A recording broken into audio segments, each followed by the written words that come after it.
Hi friends, అందరూ ఎలా ఉన్నారు? బాగున్నారా? నేను బాగున్నారని ఆశిస్తున్నాను. ఈరోజు పాలకూర చేసుకుంటున్నాను నేను. నడవండి చూద్దాం పాలకూర ఎలా చేయాలో. పాలకూర నేను చెప్పాను కదా ఇంతకుముందుకు పాలకూర వేసినాను. ఉప్పు, పసుపు, కారం, కొంచెం కలమ, కొన్ని పచ్చిమిర్చి,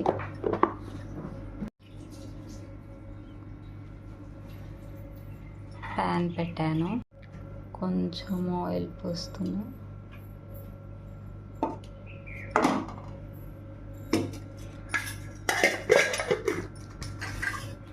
ఆయిల్ పోసాక నేను స్టవ్ వెలిగించలేను. స్టవ్ వెలిగిస్తా. ఆయిల్ కొంచెం హీట్ ఎక్కాలి.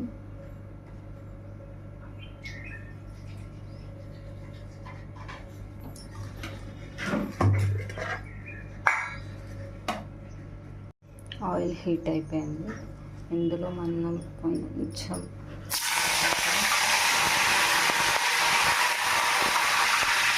పచ్చిమిర్చి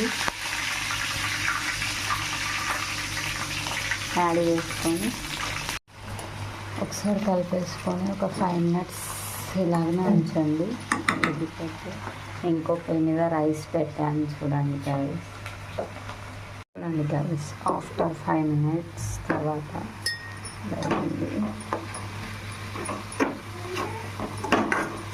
సింపుల్గా చేశాను. నేను యాడ్ చేయకుండా యాక్చువల్ నేను ఎప్పుడు చేసిన మినపప్పు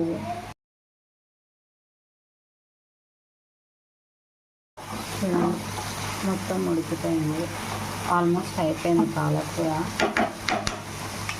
పెట్టేసుకోవచ్చు. అన్నం ఉడికింది. గంజి ఉంపాలి. గంజి ఎలా ఉంటుందో చూద్దాం. గంజి ఉంపుతున్నా గైస్.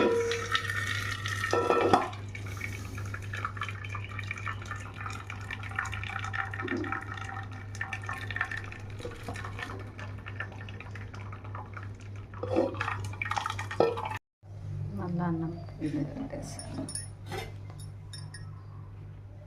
పాలకూర అయిపోయింది కదా, అయింది. టేస్ట్ ఎలా ఉందో తర్వాత